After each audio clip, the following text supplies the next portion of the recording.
are listening to Abnormal Spaces. I'm Donnie. I'm Ryan. In this podcast, we discuss conceptual realities, the researchers, authors, and explorers who describe and define them, as well as our personal experiences in these abnormal spaces.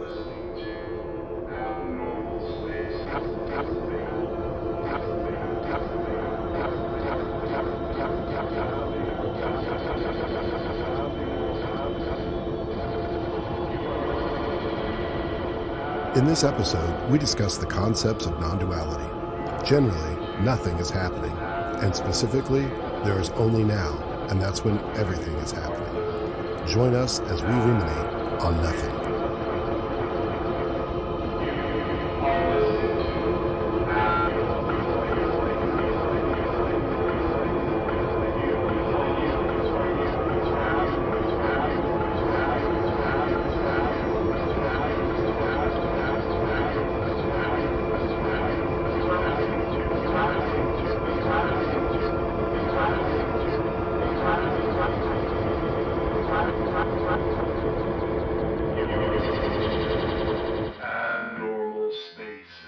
So I was listening to a YouTube video yesterday, and I started with some talks by Tony Parsons, but then I ended up with this interview with Jim Newman, and I found it really entertaining because as the interviewer tried to wrap his mind around the concepts that Jim Newman was talking about, Jim Newman would politely point out where he was wrong every time. And so the interviewer would say, well, it's kind of like this. No, it's not like that at all. Nope, you already blew it. And it kind of cracked me up because on the one hand, it almost felt like a game, which is all this really is anyway. But on the other hand, it just kind of reinforced the point that it is very difficult for us to really grasp this because there is nothing to grasp. And that's the paradox of the whole thing. It's like you can't really articulate it because it isn't anything to be articulated in the first place. So yeah, like the happening of it is so immediate that anything that happens is it. So like if you were to try to articulate it, that would be it. Whatever it is, it's just so immediate. There's like nothing behind it. And it's like your brain can't, even like when you say your brain or your mind right. or your whatever, it's like if it's all it's just like it's immediate. So the thoughts and the things that come out of your mouth, and it's immediately it. And obviously I have a hard time with it still because like the interviewer, we want to feel better, or we want to answer, or we want something. Even though like some of us know that there's not an answer. I don't know how many people know that there's not an answer, or they feel that there's not really like a final destination. A lot of people probably do feel that there's an end, like a place where you're like, okay, this is yes. it, or like they think of enlightenment, or they think of like an end point. The way that I see it personally is just that it's almost like there's two worlds. There's like the absolute kind of non-dual whatever world in which, there's no person and there's no end and there's no beginning and all that stuff. And it doesn't make a whole lot of sense to talk about it at all. And then there's everything else. So there's the content and what we know as all of this, what's going on, and that's more interesting than saying you're not a person, and right. And there's nothing to do, and there's no answer, and there's no, it's frustrating. Yeah, well, and people are like, well, I have to eat, so I have to do something, Right? And it's like, well, yes, but also no. Well, yeah, I mean, especially if you listen to those guys. Those are like some of the same questions, I guess, that they get over and over again, or the same sort of like things that people say, like, well, I have to eat. And they're like, yeah, well, that's what happens. Right. Yeah. They're like, you don't have to eat. Right. You don't have to make eating happen. Like the body and the mind and the hunger and all the stuff will just take care of itself. Yeah. But then there's an extra tag that says, I have to.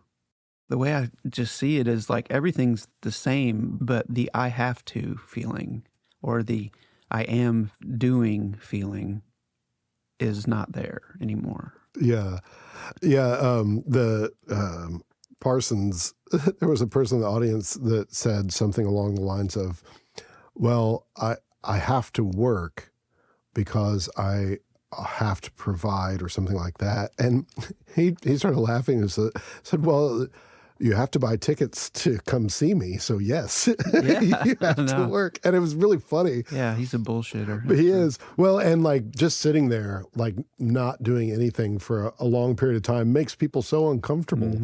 Mm-hmm. But, it gets back to kind of the Western philosophy, that you and I grew up in. And that is that there's some end goal. There's something you have to go get or some, something that has to be achieved, some level of success that can be measured or some, I finally finished this book or whatever it is.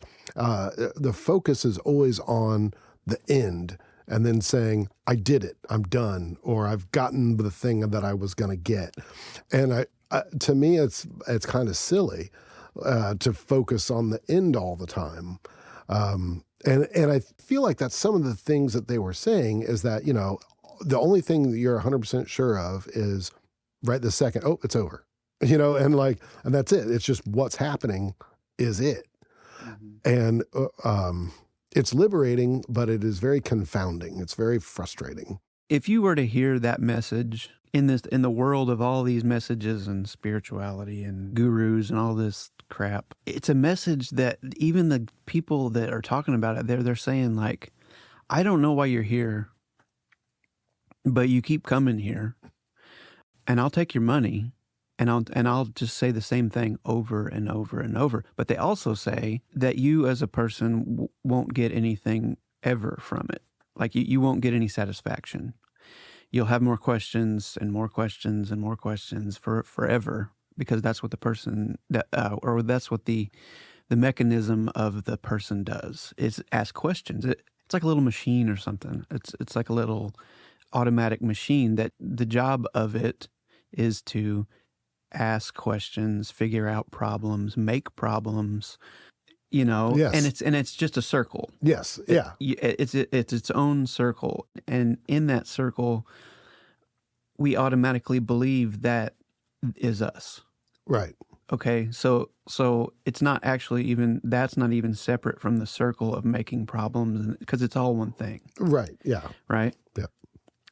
Basically, these dudes are saying, and I think this is just kind of like even something to make people feel good when they say this meeting or this message or this whatever it's an energetic kind of resonance. So like, there might be a person that comes in here and then that person might not leave. They'll say stuff like that. Yeah. And that gives people in their hope. But then they'll also say right after it, this isn't to give you hope because this isn't about you. There's Right. nobody there and there's nobody here. So we can talk about it and we can, share experiences and share whatever, but you're not going to get anything out of here. And, they're like, this is the end of you. And they're like, you don't want this. No one could want this. It would be insanity to want to be dead, to feel better, because they're like, when there's no you, there's nobody there to feel better. Right. And, Yeah. and nobody's going to be on the other side of it to be like, oh, wow, this is peaceful, or this is whatever they think. Yeah. Yeah. You don't even get to enjoy it. That's the thing. Right. Well, and one of the big takeaways I got is a lot of people are seeking something. Yes. And by virtue of you seeking, you haven't found it and you're not going to find it. And there is no it to find. But the important thing is it's only when you're like, hey, there's no it to find, I'm done seeking, that you can really begin to understand it. And that is not how we are wired. it's, Yeah. it's not. It's an automatic machine. Yes, right. Right. Yeah, we're here to produce and consume, and it's like when I was younger, we weren't a particularly religious house, although we went through a phase of some religiosity. But I got very frustrated as a kid when I was told, well, when you get to heaven, everything will be explained, and you'll have all the answers, and everything will make sense. And I'm like, two things made me mad about that. One, it's not going to do me any good at that point. So why do I have to wait? And then two, who's hiding this from me? Yeah. And as I've aged, I've realized I'm hiding it from me because there is actually nothing to find. So, but I think that loop, that circle that you're talking about, there's a big part of that where when we're in the produce consume circle, we distract ourselves with these notions of, some final destination. Well, I'm going to do this loop forever and ever until I finally die and go to heaven, and then everything makes sense and I don't have to work anymore.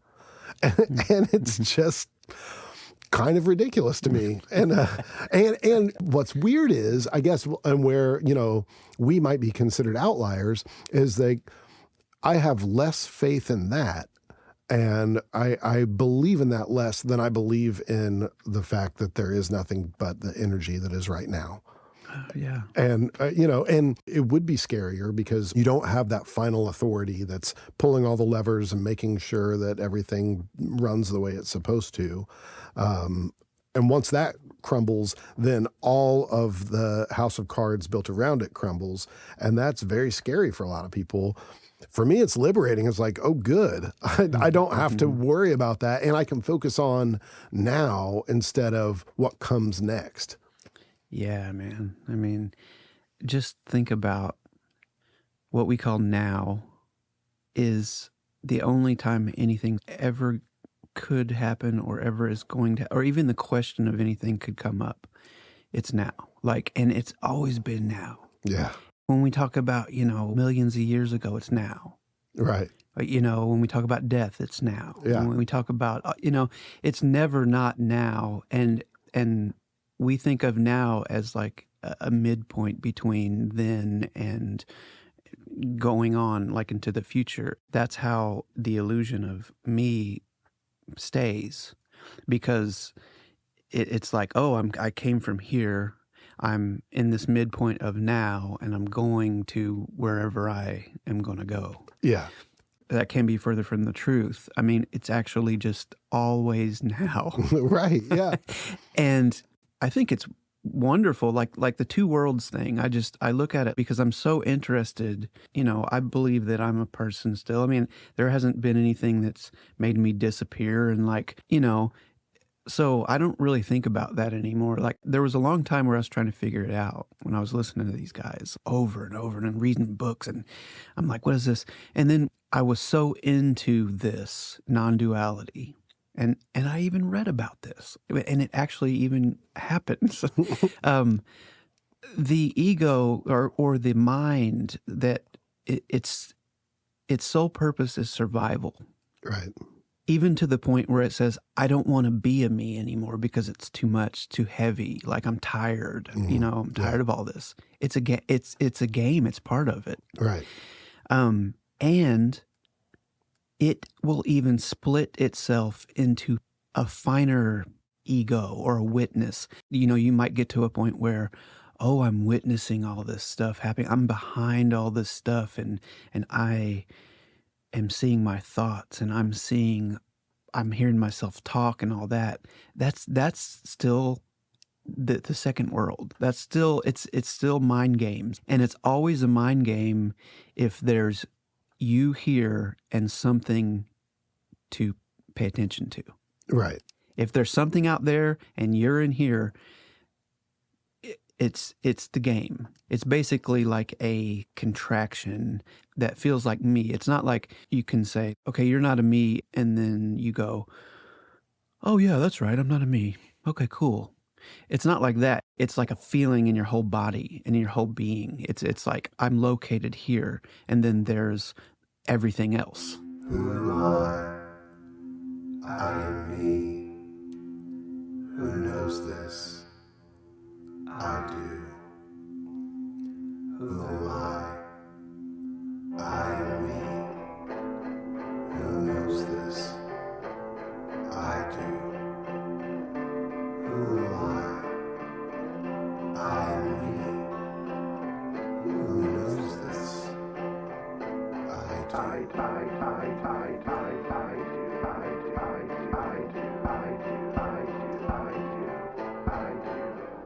I do. Yeah, this way about other speakers like this. You can hear the peace in their voice. Like you can tell the way that they interact with somebody else and the way they speak and everything else. They're, I don't want to say above it because that's not what I mean, but they understand that they can't understand, and they're good with that. They're good. Yeah, with there's that. the grasping mechanism is just dissolved, and I think that's what the most fascinating is for a person trying to hear that message, is that I want to experience what they have, and it has to be like that. I mean, like Yeah. that's just because that's what we want. Right. Well, back to kind of a point that you had made tangentially earlier.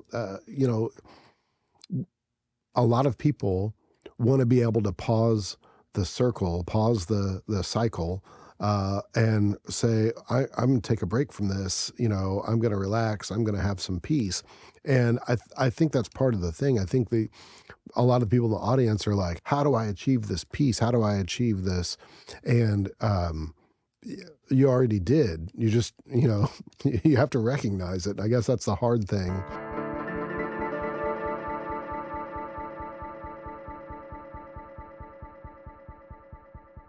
Tony Parsons, I keep talking about Tony Parsons. It doesn't matter who it is. People want to hear the story of how did you go away? He's like, it doesn't matter, but okay, I'll tell it again. He was like that person for years and years and years. He was doing it at a time where we didn't have YouTube and all this stuff. So he really had to do some stuff, like go to India and shit. But it doesn't matter because at the end of the day, he said he was just walking in the park and it just went away. I don't know, man. Like some kind of, sounds like a thing happened. But he was like, nothing happened. And that is the big joke of it. Right. Yeah. All of it went away, but somehow, like it never was. And it's always been like this. It's like this now. Yeah. And there's a lot of emotion in that. That's what I hear. Because it's such a release to realize that there's never been anything and it's always been the same. And there's no person there to have an emotion of it even. It's like being a baby or something. Right, yeah. And it's never not been that. Right. We just, now we have some kind of story that says we're, I'm right, and I did a thing. Like, right, yeah. It's like, I've got big plans. Yeah, I got things to do. I had a rough night. So maybe we should say, we just kind of like rolled into this. Yeah. We didn't like have an introduction on what non-duality is, and I don't know if it matters or not, because if anyone's listening to this, they're probably weird like we are. Yeah. Hopefully.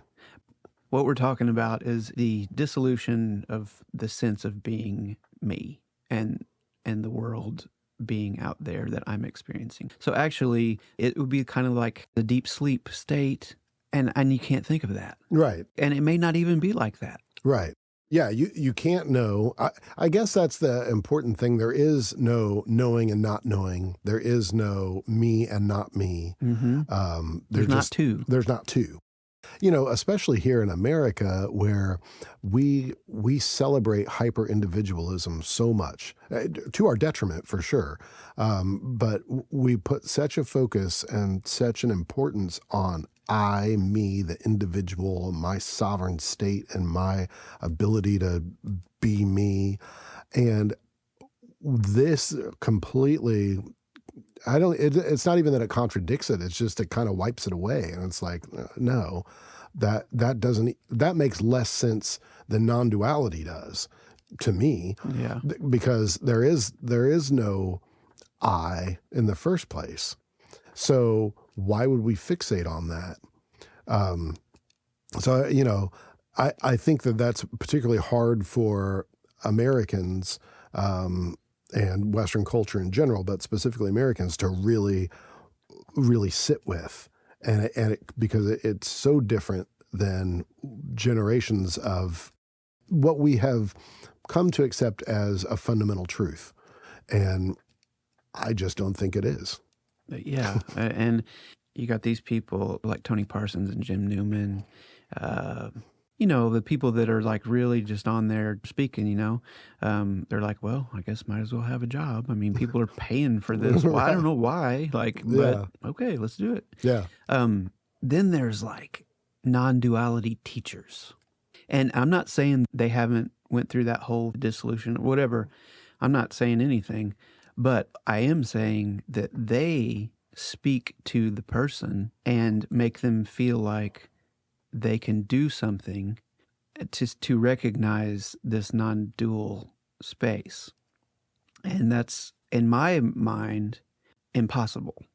But nevertheless, like Rupert Spira, Alan Watts, these sort of like these quasi-spiritual non-dual teachers that speak to the person and give them a hope or a way to sort of experience this non-dual state of being, whatever it is. I don't believe that is a possibility, but I don't think it isn't helpful. There's a guy named Greg Good, and I think he's a doctor or he's a therapist, but man, I got a couple of his books and I have one of his videos, and he goes through this thing called the direct path by Sri Atmananda Krishna Menon. So this dude's whole deal, it was almost doing a meditation on taking like every bodily sense and tracing it back to see and questioning if there are locations and if there is space between things and if the mind is located in a place and if I'm located in a place. Very interesting. Sure. It does help. But that's in the dream to me. Everything that's helpful is in the dream or hurtful or, all the stuff that can be experienced is in the dream of experience. That's what the dream is. It's just one experience after another. One thing that I find encouraging as far as everything being in the now is there's lots of research and evidence to suggest that the memories that we have are repainted every time we try to recall them. Mm-hmm. And they're through the filter of what's going on now. So you can have a memory of when you were a kid, like I was telling you about the three-wheeler accident that I had when I was in 6th or 7th grade. And even though I have repainted that picture plenty of times and feel like I have a pretty good grasp of what happened, it doesn't change the fact that I'm doing that repainting now. So it really is happening now. And for the first time. For the first time. Because it's the first time every time. Yeah. There's no first time even. Right. Yes. That's what's amazing about this whole thing. Right. And so like that's what's kind of that's what kind of lends credence, I think, to this, is that, first of all, we don't know where the thoughts originate from because there isn't a from for them to originate from. Right. But like when you lift your hand to scratch your nose, the impulse to lift your hand happens before you actually have that thought. Yeah. Before you command your hand to scratch your nose, that impulse has already gone to the muscles to do it. So it's kind of ridiculous to think that there's a future and a past and that there is a me in control of things when all the evidence is that really that's not the case. It's just, and there's so much neuroscience to back that up. Mm-hmm. So it's not just some like lofty or some, philosophical experiment or, thought experiment or whatever. No, it's closer to what reality probably is, if there is a reality. That's what I'm saying. Like, we have to exist in the second world. Us being a me or an individual is just as dreamlike as everything in the second world. Yes. So it's kind of freeing in that way to be like, well, there's everything to do and there's no accomplishment from any of it. Yeah. And even when you get, like, say you're working on something for a really long time, like we took a whole year to record a record and mix it and do all the stuff and write the songs. And we weren't thinking about there's only now while we were doing it. We were actually working toward a goal. Yeah. But there were parts of that where we were lost in what we were doing. And there wasn't even a question of, are we working on something? Is it now? How long is this going to take? Whatever it is, it doesn't matter. You're in the middle of doing it. And I think that's why people like playing music so much, because you're just doing a thing and it's happening in real time. So it's almost like a meditation. Because you're playing guitar, you have to concentrate on what you're doing. That's what it seems like. It's so immediate and so now. So every note that's played, even though you won't pay attention to it, is now and now and now and now and now. Yeah. I don't know if you've ever, played a show or something and you kind of go out of body almost. It's almost like you go into that witness state. Yes. Okay. So like that, shows me that I don't have to control that. And it makes me scared. I'm not going to say that I don't hate it when it happens. Well, for me, so like it reminds me that I'm not in control. Right. And when you have a crowd too, you have their energy as well. And when everybody is resonating kind of somewhat harmoniously, it changes that experience for me. And the more of that energy I feel, the sooner I feel like I've taken my hands off the wheel and that I'm not in control, and I let the energy kind of control me, for lack of a better way of explaining this. Yeah. It's a scary feeling, but but I love it. Like I look forward to that in a performance. And when I watch a band and I can see that someone's probably experiencing something similar to that, it makes me feel more endeared to that musician. Because if they're just, if it's hit my mark here at 1 minute and 32 seconds, I'm going to exactly do this and whatever. I mean, that's fine. And it's a good performance, I guess, but it doesn't resonate the same. It doesn't capture my energy and meld it together. Yeah. Which is, that's the thing about performing music that I like. Just the resonance. Yes.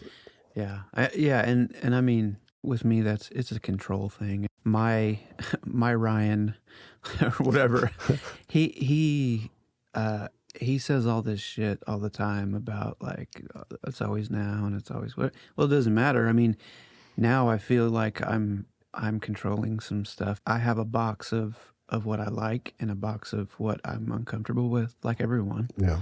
And it's an automatic thing. It's not like I chose it, or I can choose it or unchoose it. I can work on it. Right. But, and sometimes, when I'm in that situation, or when I've been in that situation and it's been maybe a big show or something like a really like holy shit. It's almost like standing on the edge of a really high building and looking down, like your legs get kind of weak and you have to like I'll shake my head sometimes because I'm trying to get back in to this localized behind my eyes and like, oh, I know where I'm at and I'm doing this. But it's so intense sometimes that you cannot shake yourself back into it. No matter what you try to do, you keep getting more. It's like waves of letting go. Yeah. And it's like, I appreciate it when I look back on it. But in the moment, it's like that part of me that feels like I have to get back. I have to, whatever it is, I'm losing control. I know I've never had control intellectually. Right. But it doesn't matter. It's experiential. It's like whole body and whole being. Yeah, yeah, it's a feeling. Yeah. It's a It's a feeling. it's a feeling, and you can't really quantify it, but you know. And when I get to that point where I realize, oh, I'm floating above this, and my energy is resonating with him. As soon as I think about that, that's usually when I mess up a little bit. Like I'll pluck it just wrong, and it's not a big deal, and no one knows, and they're all having a good time. But I know, or I'll rest my palm on the strings and just mute it a little bit. Not what I intended, whatever. And it happens every time. Like, here I go, I'm floating away. Oh, I messed up. Yeah. I hate that. Yeah, for me, I would do the same thing, and I'd be like, okay, now I really have to pay attention because I'm not in here doing this. Yes. And then I mess up, but I don't go back. Right. I'm just still out there, and I'm now I'm messing up, and I'm watching wait, yourself do it. I'm like, what's happening? Yeah. How is this even happening? Yeah. You know? I know. And then you hear yourself sing, and you hear the voice come out, and you feel your chest kind of vibrating, and it's like, I'm going to pass out, or I'm going to float off of this. I don't know what's going to happen, but it's going to happen. Yeah. And it never happens. And I've had the feeling I bet if I jumped right now, I'd probably go 10 feet in the air. Yeah. And I realize that's not going to happen, but I also have never actually done it. And so maybe I could. I don't know. I know, man.